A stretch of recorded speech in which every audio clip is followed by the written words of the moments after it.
Cherries fans, and welcome to this show here at Up the Cherries in all departments. Of course, Gary O'Neill has been appointed AFC Bournemouth manager, and what we have got today is a bit of a round robin discussion to actually talk about the appointment and what we think of it. So, yeah, welcome to this special show. With me today, I have Mr. Matthew Harrison. How you doing, Matt? Not bad, Craig. Thank you. Good. And I've also got returning Simon Ash. How you doing, Simon? You could have said by popular demand. By popular demand, yes. By popular demand. Thank you. But no, thank you. Can I give you a small ditty? Go on. La la la la la la la la la la la la la. Gary O'Neill. Gary O'Neill. No, I love it. I like it, mate. It's a good song. And I think it is. And of course, we're here to discuss today the appointment of Gary O'Neill as the new AFC Bournemouth manager. Before we get stuck into it, here's a bit about our sponsors, Dental on the Bank.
If you visit dentalonthebanks.co.uk.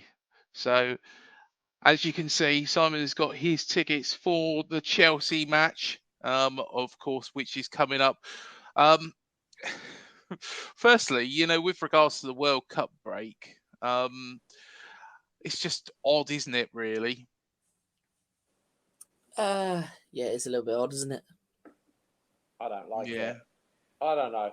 It's warming up, isn't it? Now it's warming up, but I don't know.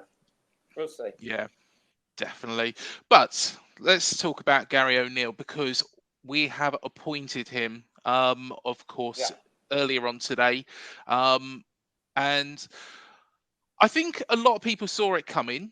It looked like it was going to happen earlier on in the week, but finally it's over the line. And what is the general consensus around this room about this appointment? Over to Matt. Well, I would say I'm pretty happy. Rather than upsetting the apple cart, we've got someone in there that the players already know. The players seem to respond to. So rather than bring in the names that were mentioned, I think this is probably the best option for the club at this specific time, personally. What about yourself, Simon? I mean, all this Bielsa stuff, where did it all come from? Was it all a hype? Was it real? Who actually really knows the truth behind it? It was one...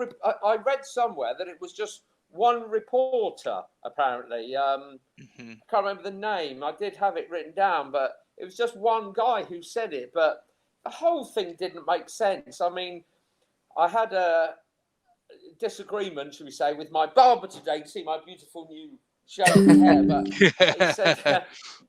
he said to me, he was this guy. He said, "I said, I'm at Bournemouth, blah blah blah." Obviously, I live in London. He knew his stuff. He said, "Oh, not Bielsa." I said, "The thing is, he doesn't speak English." He said, "Yeah, he does speak English."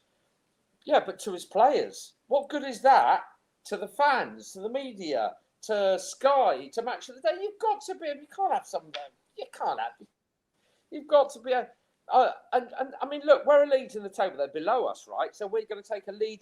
The whole thing didn't work for me. Who else was out there? Sean Dyche, who is completely opposite to the way that Bournemouth play. He was never a good fit, was he? Never a good fit. No. And who else was out there?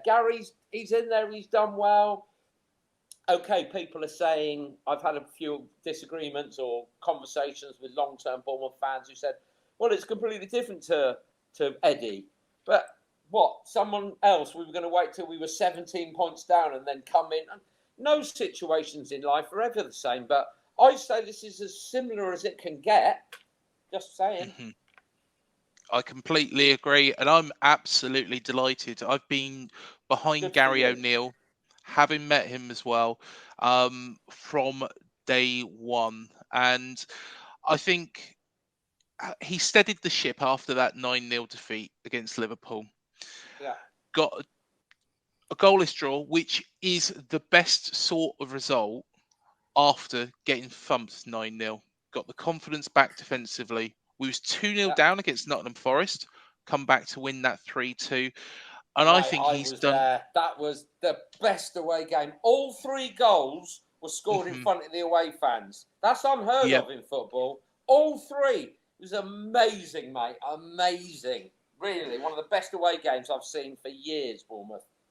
It was amazing. Did you go there, mate? Were you there, dude? I wasn't. No, I wasn't. I had to attend a family funeral, unfortunately, at the time. But yeah, it was, outstanding. I did watch it, but it was a really, really good performance, and we turned the game on its head. But and I can't speak for all Bournemouth fans, and I know that I've come under a lot of criticism for this, with the BBC articles, and I can't speak for every Bournemouth fan, but let's be honest, a lot of Bournemouth fans are behind Gary O'Neill's appointment more than there is against it. And I'm just going to flash up on the screen now just some of the comments from Facebook. And this is the general consensus. There's one or two which are, we could go for a bigger name. There's one or two that are saying, why is it taking so long? There's one or two that are saying, and I hate this word when it's used about us, tin pot. And but Annoying, I think isn't it? what it is, because back in 2008 we appointed Eddie Howe, and he had 0 managerial experience. But just looking through those comments, there we've got there at the top, great news. Mark Oliver, brilliant. Congratulations to Gary, and well done to the new owners for listening to the fans. You've earned a lot of respect. Great news. Come on, you cherries. Really, the whole of this is just showing how much the Bournemouth fans are behind Gary. And I love that. I love that conversation there between Adam Ainsworth and Alex Buxton. Burton there. Sorry, I do apologise, Alex. I'm wondering what might have been had we got Bielsa and relegation and losing the Bournemouth spirit. That was my biggest fear. Should another manager come in and just changing it, Tommy Elphick potentially going out the door, they might even change and push Fletch out the door. This is continuity for me, and Gary has managed to get us 13 points from 11 games, and if he was to repeat that a couple of times to the end of the season, we'd be safe. We'll be fine. And I think if you look at other appointments elsewhere, so look at Aston Villa, look at Everton, Frank Lampard, Steven Gerrard, big names don't always work, do they? No, you've seen that from obviously Villa, and Lampard's been struggling at Everton, so it doesn't necessarily mean by being in a big name or a player that was successful in his playing days means he's going to make a successful manager. I mean, some of those comments there just sort of echoes that last game, Craig. You know, the last home game. You know, we were both saying, weren't we, at the game that, you know, that was echoing probably, you know, the majorities of the fans' feelings towards Gary O'Neill, and you know, like the comments have also said, that it's good that the ownership have, you know, listened to the fans and have appointed somebody the fans want, rather than a name like Bielsa, who for me, I can't see how he would have improved the team in an attacking manner, and I can't see really what he would have done defensively, if anything. I couldn't see him improving our defence, which is probably where some of the work is needed. Attacking wise, we can attack free flowing, we can score goals, no issue. You know, hopefully now Gary can work on that defence and tighten it up a bit tighter, and hopefully we concede less goals going into the new year. But yeah, I mean, overall, I'm very, very, very happy with the appointment. I'm going to also mention another comment that was made, because, of course, I compared appointing Gary O'Neill to like appointing Eddie Howe. So a hungry, young coach who is determined to make his name in the game. And, you know, that for me is a big, big thing. Somebody who is determined, not a journeyman. We've seen, look at the managers throughout the years who start off as very, very good managers and, you know, slowly regress because they are journeymen. Gary O'Neill wants to make his name, and that is ideal for this football club at this point. You know, guaranteed it's a huge risk for him, it's a huge risk for the board, but at the same time, those risks have paid off in the past, haven't they? Yeah. For me, I mean, when sorry to butt in, but as soon as they weren't sure if Gary was going to take the job, Luton were in for him, weren't they? No question. Oh yeah. They were definitely in for Gary O'Neill, and you could kind of see that fit. What I thought was interesting was we played Everton, right? We beat them 4-1 in the cup. We beat them 3-0 at home, and then the week after that, or the days after that, just after that, it was all in the news that Bournemouth were looking for a big name manager after Bielsa. This is after we'd won 2 games. Everton, who we just smashed, are stuck with Frank Lampard. You got the fans throwing the shirts at him and saying "boo, get out" and stuff, and they're keeping him. I just think it shows the different 2 ambitions of the 2 clubs. We really, you know, we had Gary and we're giving him the job now, but it just goes to show the different, you know, the different ways that the 2 different clubs are going, I thought. That's a very good point. And I've also seen comments about this appointment being underwhelming, but I don't get that, because I think, again, like my previous comment, Gary O'Neill is probably as close to Eddie Howe as we could get. You know, unless we could find somebody, unless Tommy Elphick was there and we gave him the manager's job, which we're not going to at this point in time. Jason Tyndall. Exactly. Exactly. But, you know, I think the promotion from within, you know, I think is the right thing to do this time. Tyndall, unfortunately, I feel is a bit more of a coach. He's a good, you know, a good coach, but is he a man manager? Is he authoritative? He's not a leader of men. I think that was the problem with Tyndall. He's never a real, be it in the whatever, but he's not in any walk of life, in the army or whatever. He just didn't have that follow me leadership that Eddie's got. We don't know about Gary O'Neill, but he looks a bit of a tough cookie on the quiet, Gary O'Neill, doesn't he? He didn't get swayed when people were like I was, like media was saying about the teams he was selecting. So he's definitely got some inner toughness about him. I think he's going to be fine. Yeah. I mean, when you look at it, Craig, as well, I mean, when you look at managers from over the years, we've been a club that's given a lot of managers their first break, like I've said before.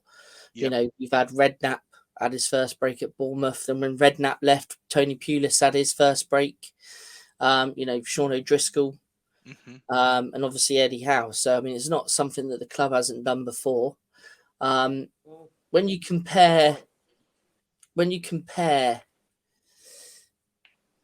Gary O'Neill to Eddie Howe, I can kind of see where you're coming from, but it's a completely different kettle of fish for me. If he keeps us up this year, then obviously he's going to be, held in high regard by the club. For me, I can't personally compare him to Eddie. What Eddie did is once in a lifetime. That won't happen again. That kind of achievement. But in terms of giving a young manager their first break, and after what he's done so far, yes, I think tactically at times he comes a little bit short, but you've got to appreciate the guy's learning his trade. The Southampton game, the substitutions he made, you sat there thinking, why is he bringing two players on that just come back from injury that are clearly not match fit when you're 1-0 down? Leeds, another game where, I felt we fell tactically short. But obviously, we got to just appreciate he's learning his trade. And for someone that is learning his trade to come in at this level and do what he's done so far, let's just hope he builds on it and he can move us forward in the new year. And I think, he's taken over at a point which is no mean. What he's done so far is no mean feat, because he's taken over when it's pretty much ground zero. We've just been beaten 9-0. The previous manager has come out and said he expects many more defeats like that. He's come out and said that we aren't good enough. And Gary O'Neill has got those players believing in themselves and showing that they actually are. Yeah. I mean, like you're saying, in that short space of time from, what was it, the Saturday to the Wednesday when we played Wolves, was it? Yes, yeah. Was it the Wednesday? So, I mean, in the space of a few days, he's turned the confidence round. And the big call he made, and he's obviously not scared to make big calls, was that he dropped Travers, which I think at the time was the right thing to do, because obviously your confidence is going to dip conceding 9 goals. And when you got someone with the experience and the quality of Neto sat on the bench, it would have been crazy not to drop Travers at the time. So, he's made calls like that as well. I mean, that you're right, mate. You're absolutely correct. I mean, I'm on a couple of Bournemouth Facebook, which is obviously where we met, what have you. But I think it was another one, maybe some Bournemouth supporters. But so many people say, "Oh, none of those goals were Travers' fault." I'm afraid you could put 3 or 4 down to him, really. But he just doesn't, around the 6-yard box. He's just always, he doesn't know whether to come or stay or what have you. And Liverpool just found him out that day, didn't they? But had to bring Neto in. I said he had to bring Neto in. He did bring Neto in. I wasn't surprised. And Neto did well. Like he's come back a lot stronger now, Mark Travers. He looks way better. He just looks. He's like Travers a lot. I really like Mark Travers. This has done him good. As somebody I know, an old friend who, cut a long story short, his daughter is friends with Travers's he's engaged to a young lady, and anyway, the word came back that he was very disappointed and peed off that he did get dropped after the Liverpool game. He thought he shouldn't have been, but I'm sorry. I think it's done him good. He's a young keeper. I mean, keepers don't mature until they're in their early 30s. How old? Oh God, he's only 21st. Young. Yeah, he's I can find out for certain, but he's a very, very young goalkeeper. Mid-20s. He's only going to be 23 at 23. 23, yeah, I was going to say he's about 23. Wow. So I mean, that's incredible. Like Simon says, goalkeepers don't mature until Yeah. I mean, some of them play on till they're 40, don't they? So some of them don't mature till around 28, 30.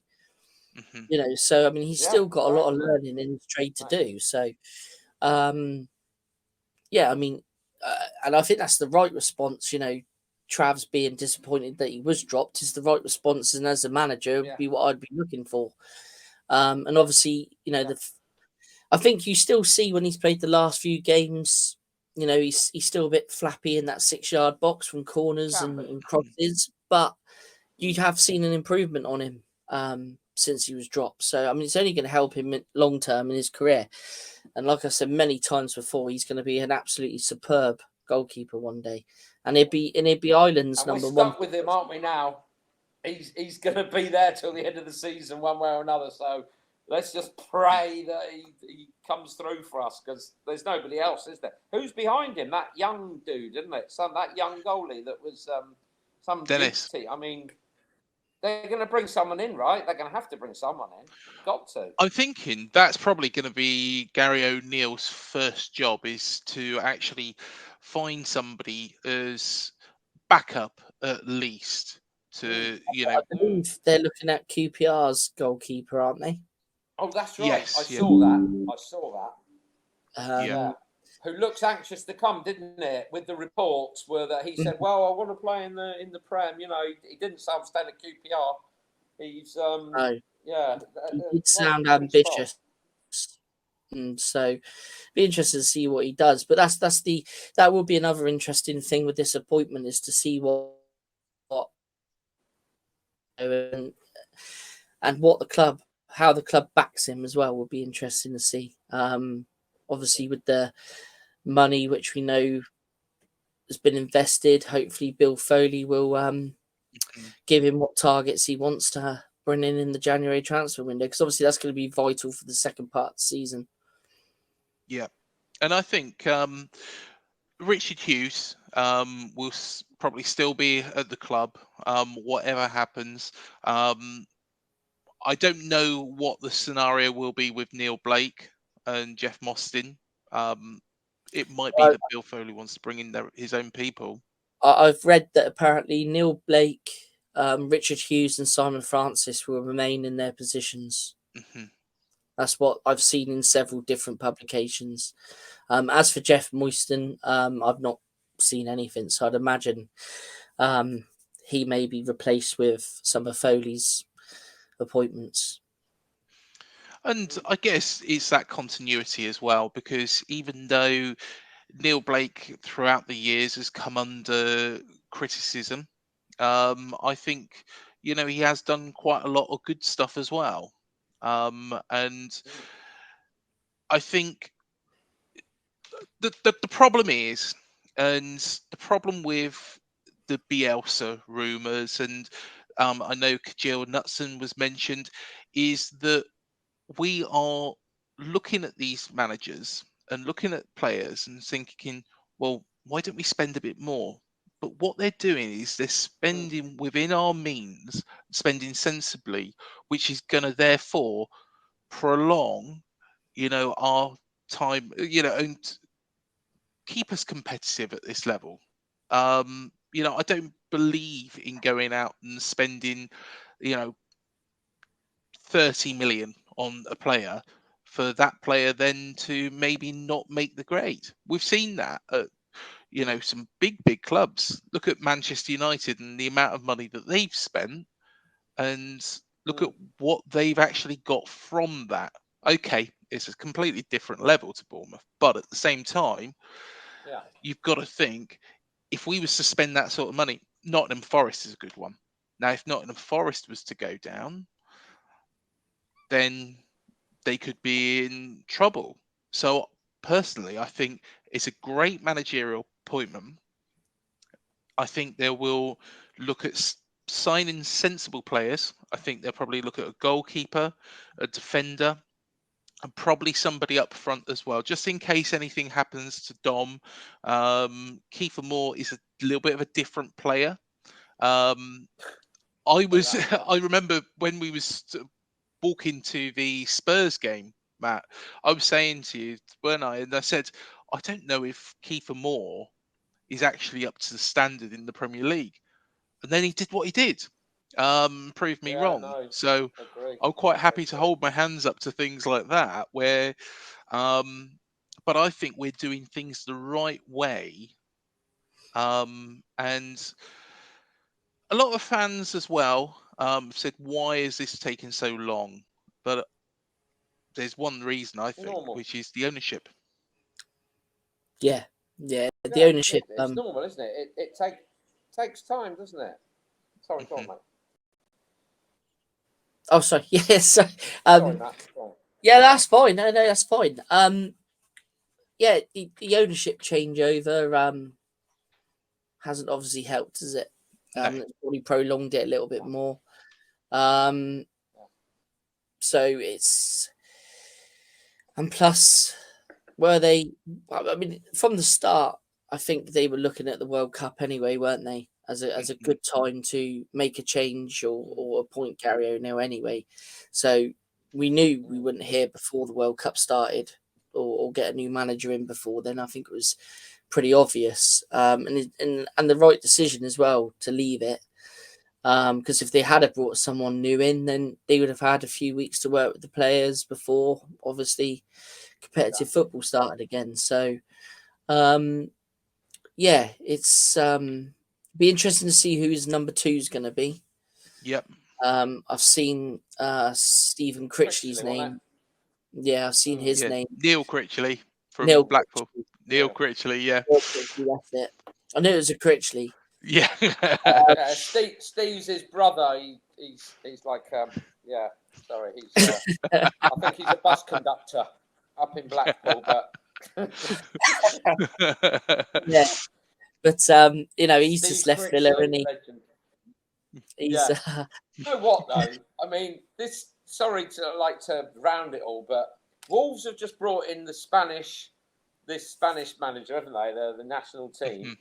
You've got Forest, who spent all that money. You've got Everton with Lamb. I mean, it's going to be one. Wow. I mean, this Prem is the best. The quality for me is the best ever. It's just there's no Norwiches. There's no like someone at the bottom who's been cut adrift. It's really going to be wow. I mean, it's going to be a fantastic season. It's going to be really, really phenomenal season. Are they going to bring in somebody else? They have to bring in someone up front.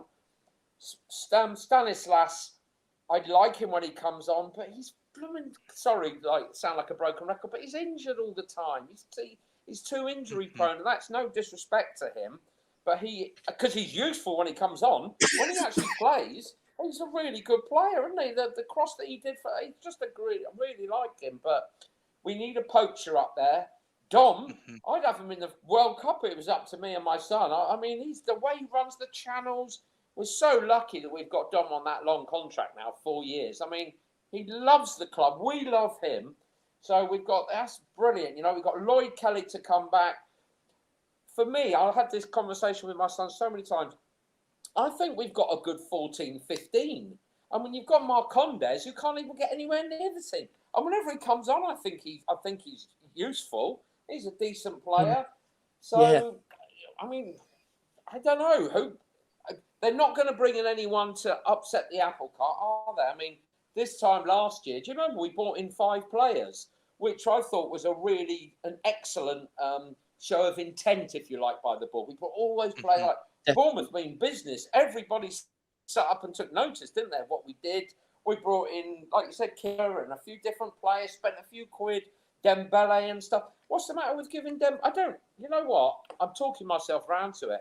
I don't think we are going to sign that many players in the window. How about that? Yeah, I don't know if we really need to, because the players that we've got. Will? I think we'll probably get one up front. I think we'll get one in defence, and I think we might get a lone goalkeeper. And I think that's what Gary's probably going to be focusing on doing. But he'll sign the right players. He's not going to go out and shell loads of money out, like Nottingham Forest. I think the biggest two signings that Gary O'Neill can make is get Jayden Anthony and Jordan Zamora on new contracts. Oh, yeah. 100% agree. 1,000,000% agree with you. They must do that. They must. That would be bigger than any Two January brilliant players. Yeah. Two brilliant. Jayden, in the Everton game, we were in the North Stand, me and my son. We were, again, just a fluke. Our tickets were right at the front, and he came past us. I mean, the love that Jayden Anthony gets, so many people were around us were going, Jayden, you should be starting. And he acknowledged that you should be starting. How is he not? It just shows the strength we've got. He can't even start, Jayden. As soon as he comes on, bang, scores. I mean, it's not a bad 14, 15, 16 players we've got, Bring in, get those two signed up. I mean, I think I was, sorry to rabbit on again, but I think I was saying to you before, my son's friend, his name is Adrian Blake, and he is 16 and he plays for Watford. Now, he was actually on the bench last season. He was in the, if you Google him, you can see his name, Adrian Blake. He went to the same school as one of my son's best friends.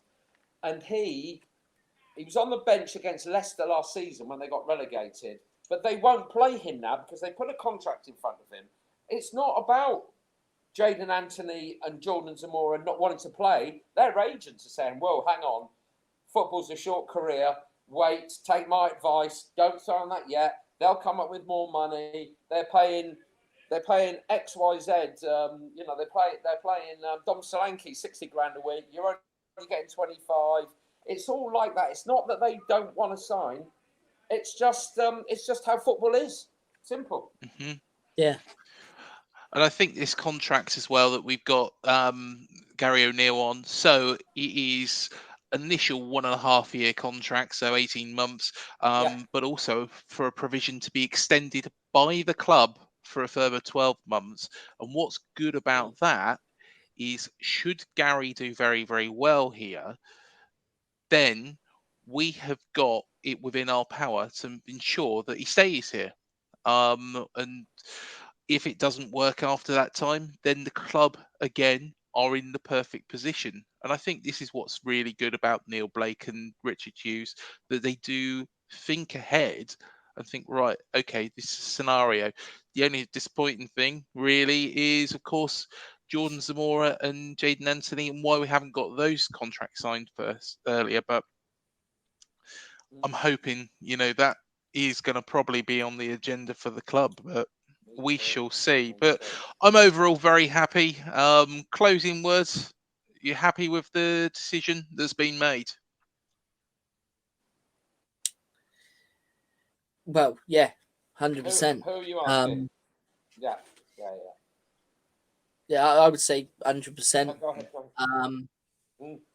Yeah, like I've said before, rather than upset the apple cart, let's go with it. Let's get behind Gary, get behind the boys at all the games we go to, and that's all we can do now, really. And I'm confident he will keep us. He will keep us up. Yeah, definitely. Well, thank you both. Up. There is absolutely no question whatsoever. We are staying up. I'll be there. Definitely. I'll be there at Chelsea, and of course we've got that very, very tough game at Newcastle to come, which is such a tricky tie. I'd love to go up there, but what a tie away to Newcastle. But you know what? I fancy we might do something up there, Well, let's see. Then it's that Chelsea game. Then we've got Brentford. There's a run of games we can get a few points up. Once we're up to 25, 26, 27 points, you're within that 32 point, aren't you? A couple of weeks. We're staying up, no question.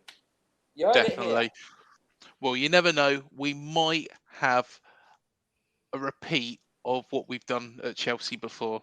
We are their bogey side after all. But amazing that was. I was behind the goal that day because I told you to see my match of the day. And the VAR, they didn't even want to show the VAR. The referee didn't even give it. And eventually, fantastic that was. Fantastic away day. Well, thank you guys for coming on this show. Please, of course, hit the like, the subscribe, the bell button below to be alerted to any new videos we do here at Up the Cherries in all departments. We do have a special show that is coming up as well very, very soon. So please keep your eyes peeled for that. But until the next one, thank you for joining us.